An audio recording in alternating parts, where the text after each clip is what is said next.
là pukning nang irali aigi nangbu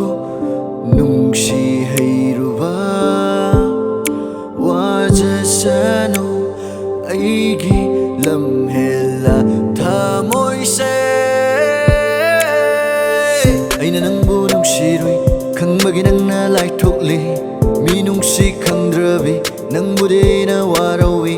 oiraroi kalabasu ngamjade miraibasu kaihore thamoy masu hongkhre wakhal nangsu honglakba na tawduna takle nangna lai thokle nangbu nungsiruba na kanagi soyan